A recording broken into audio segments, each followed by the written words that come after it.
Welcome to Influential Entrepreneurs, bringing you interviews with elite business leaders and experts, sharing tips and strategies for elevating your business to the next level. Here's your host, Mike Saunders. Hello and welcome to this episode of Influential Entrepreneurs. This is Mike Saunders, the Authority Positioning Coach. Today we have with us Diane Mueller, who's the founder of Femme Meets Fortune. Diane, welcome to the program. Thank you so much, Mike. I'm really excited about our conversation. Yeah, me too. I want to hear all about what you do, how you do it, and who you do it with. And I assume that you have a story and a background. So I always love to start off with, give us a little bit of your entrepreneurial journey to this point in your career. Yeah, thanks. So the story I like to start with is the story I start with my rice and beans year. So that's when I got out of school and I was, entrepreneur at heart. I was going to start a business and I had $0 and poor debt and debt collectors, sometimes a dozen of them calling me every day. So it was the rice and beans year based upon that was the focus of my diet because I could not afford anything because I thought my lights were going to be turned off.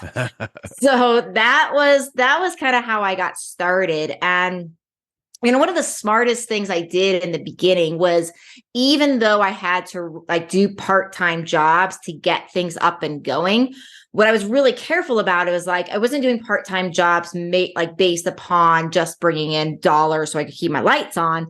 I was doing part-time jobs that were also all part of my lead flow. So it's I found, say, teaching classes, right? Well, I was teaching classes where it was on topics of the people in my classes could actually be my clients. Right. So it's very, very, strategic in the way I moved through things. And that went on. I got out of the rice and beans here. I got to a point where, according to some stats, my first business grew to the top 4% of small businesses in the United States. So that's really exciting. So I sold that. I went through all the journeys that go through with business valuation and selling and getting acquisition ready and all that kind of stuff, and sold that business. And now officially have 3 more businesses that are all running successfully and that sort of thing. So that's been kind of the overarching physical journey. But the other interesting thing that I have found, and this will lead into some of our other conversations,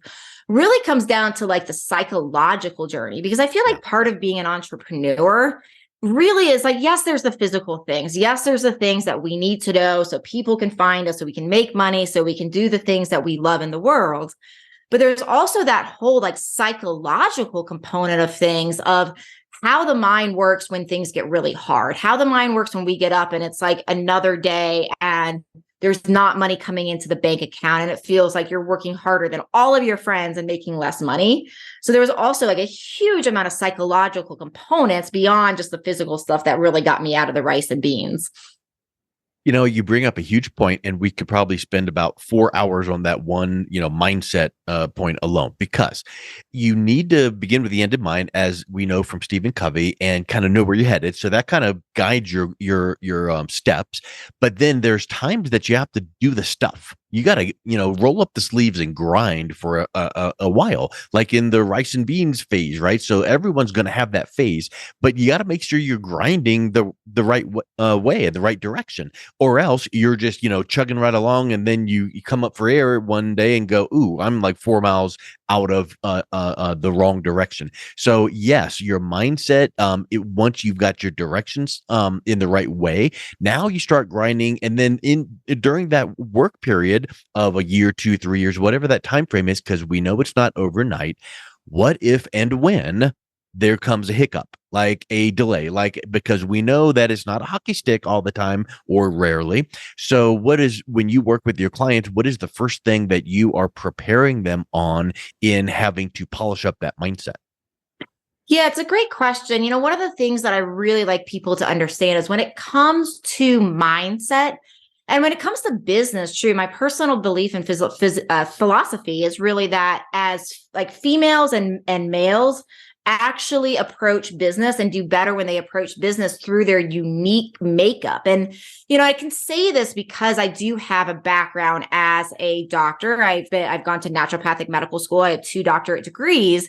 And so I've studied the body quite extensively. And what's really interesting is like the way testosterone acts on the brain is testosterone makes the brain super duper focused, right? This is like, and like you'll hear like couples kind of talk about this in their relationships where it's like, oh, woman leaves a trash can by the back door for the man to take out on his way to work. And like man walks by the trash can or the trash, doesn't see it. And woman's like, why did you not take this out? And like the testosterone in the male brain really works in this way where it's like super, super, super focused, right? So it's like, it's not that the trash can wasn't seen, it's that the trash can wasn't an actionable step. And some of this too, I get from the work of Allison Armstrong. So if anybody's interested in what I'm saying, it's another great resource for you.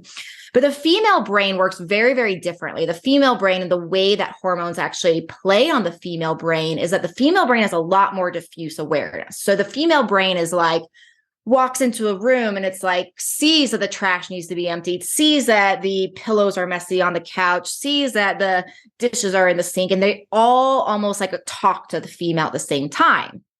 So, right. So it's like a lot. So the difference when it comes to like, okay, from a business standpoint, so take that trash, take that kitchen domestic example and apply it to business. Right. And so the way testosterone is for the masculine brain, it's really, really easy for the masculine brain as compared to the feminine brain. Again, making generalizations, but usually medically true, is that it's a lot easier for the masculine brain to say hyper focus on a project and see it to completion. With the female brain has a lot more to deal with from a diffuse awareness, but there's advantages and disadvantages. There's strengths and weaknesses of both of these types of systems. And so for females, because of the ability of the female brain to see all these things in this diffuse way, and it's harder for the woman to actually stay focused due to the chemical changes of her brain, that's where this whole conversation around pleasure comes up. And that's where I talk to so many of the females in the business and the women I coach around the need for having pleasure in life. And pleasure can be petting a dog. It can be having a hug. It can be intimacy. There's a lot of different ways of getting pleasure. But what essentially we're doing is we're really training the brain to release more of the hormone called oxytocin.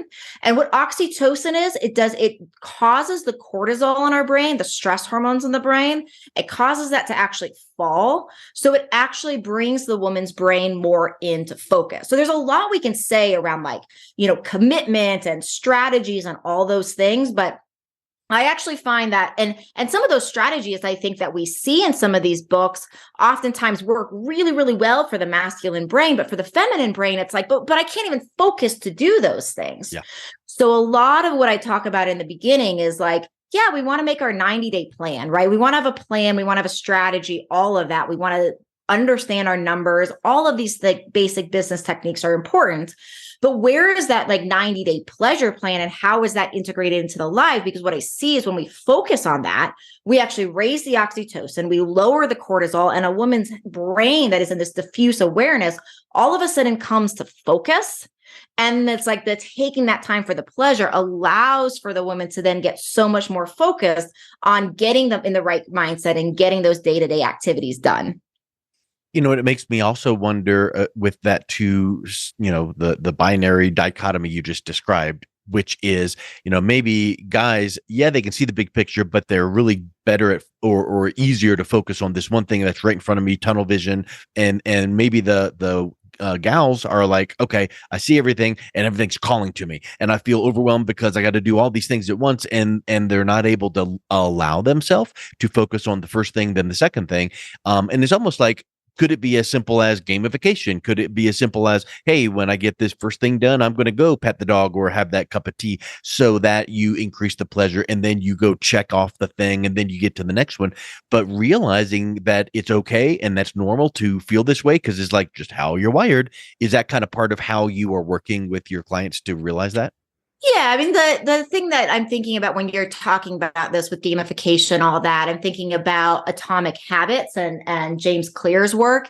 And his book also is connected to BJ Fogg's work on the research on tiny habits. And it's really looking at how, as humans, we actually put ourselves in a state where we are motivated to do things, right? So it's like when we're talking about gamification, what we're really talking about is motivation, essentially. Yeah. And so the studies on motivation and how we actually motivate ourselves as humans really do tell us that. They really do tell us that the brain is connected to commitment and to reward and to motivation, all based upon our dopamine pathways.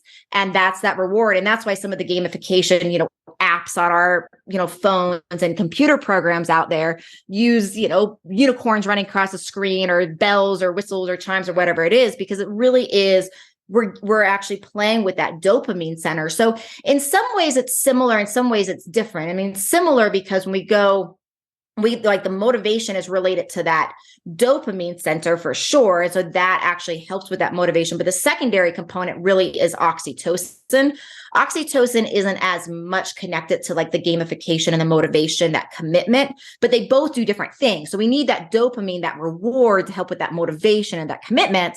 And we need that oxytocin to actually bring down that stress hormone so that we can become more focused at the task at hand. So, taking a break and saying, okay, I'm going to go pet my dog. I'm going to go give my kid a hug. I'm going to go give my partner a hug, whatever is, and actually building that into our workday is a huge, kind of double edge or a double reward. It's like a, double bullseye, so to speak, because we get that advantage of we're doing these activities for a break that are actually helping us lower our cortisol level because they're raising oxytocin. But then we are also doing these things to actually trigger that dopamine reward center, which is our motivation to say, oh, I got rewarded. I did this thing. I got a reward, which trains the brain, as I think you're suggesting here on that commitment level to basically say, okay, I need to go back and get into my work. When I do this, look, I get rewarded. When I work, I get rewarded. And we want the brain to make that connection because that's how we commit on those really hard days when it's like,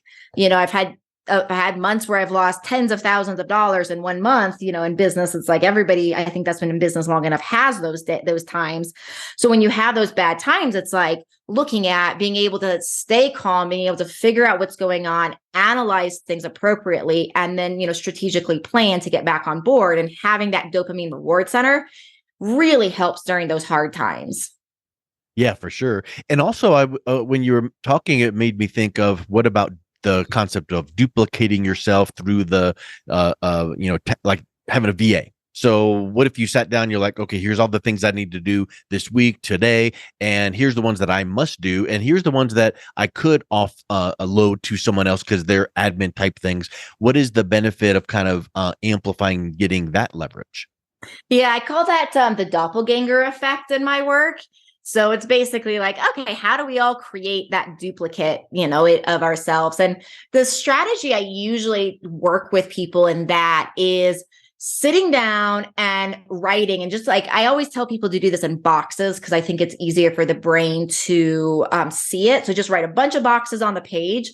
And then inside the boxes, what you do is write every single task you do in a different box. And I mean, every single task that's work related. So we could, do a separate one for like your personal life, but just keeping work life. So if you have an office, if you have a brick and mortar, and one of your jobs is taking out the trash at your brick and mortar, that goes in a box, right? So you want to think of everything. And this can be, easily a several hour project to do this well. And then you want to look and you can color code the boxes to say, okay, what are the boxes that are the hardest to hire out for, that are really the skill set that if you could only do these things and you could focus all of your time on these things, that would be the top areas to focus on business. And then you go through the other ones and then you can start color coding them like, okay, well, what are the ones that are the opposite? What are the ones that are the least important for you to be doing? And oftentimes the ones that are least important, not always, but oftentimes, sometimes those are the least expensive ones to hire out for. So then once you can kind of color code these by like least, medium and big importance, you can then begin to say, okay, well, what are the jobs that you need to get out of your life as fast as possible and hire for? And when you do this, in some ways, it's also helping you develop a job description because now you know the exact jobs that you need to get off your plate first.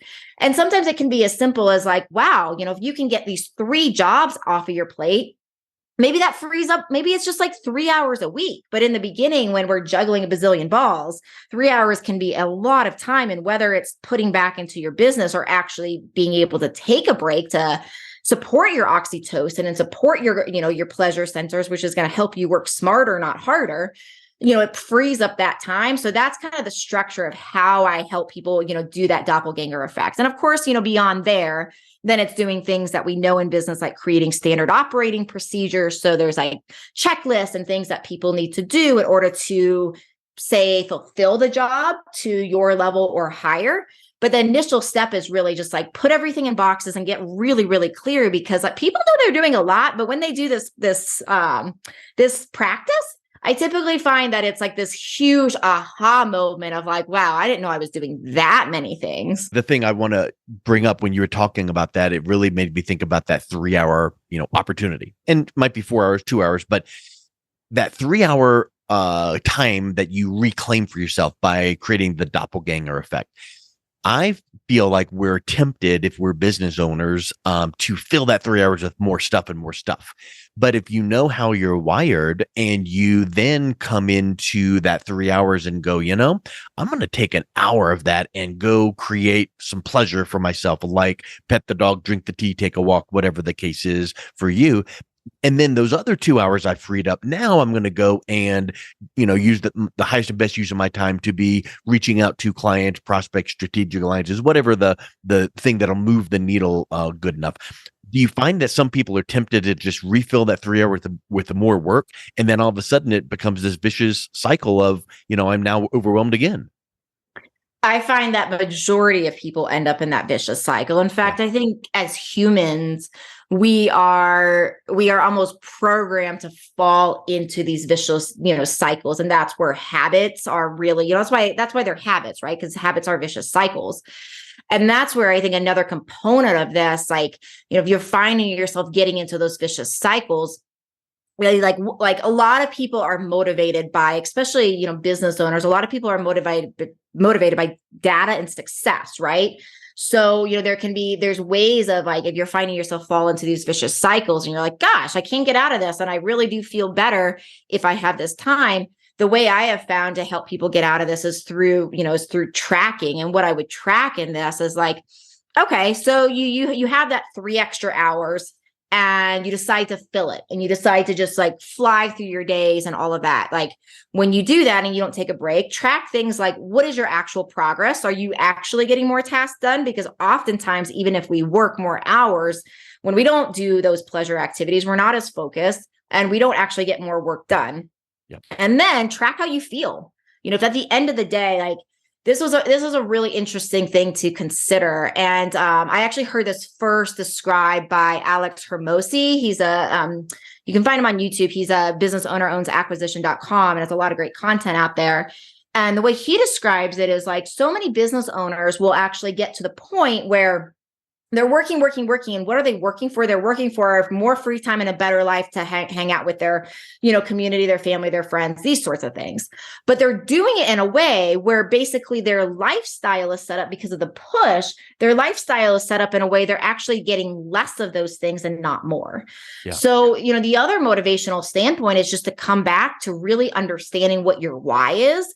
And if your why is to be able to have a life that you are hanging with your family, you're hanging with your friends, you're in this more relaxed state, then we want to be practicing that now on a daily basis, because what tends to happen because of this vicious cycle is we just keep going and going and going and going.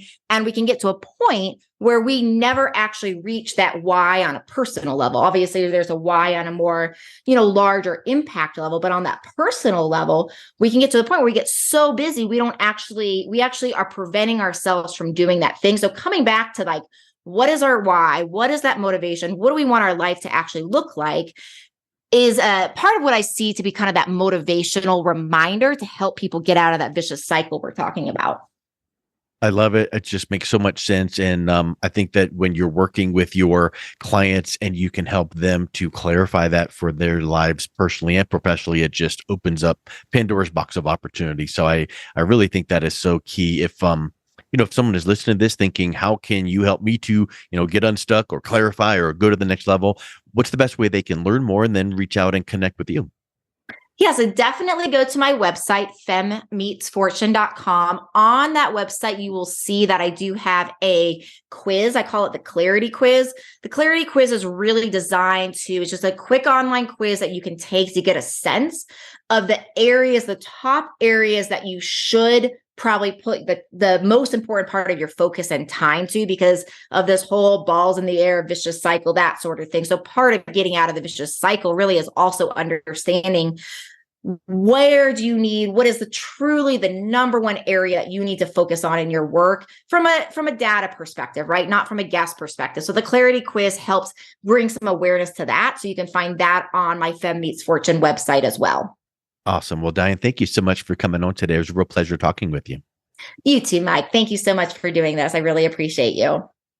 You've been listening to Influential Entrepreneurs with Mike Saunders. To learn more about the resources mentioned on today's show or listen to past episodes, visit www.influentialentrepreneurssradio.com.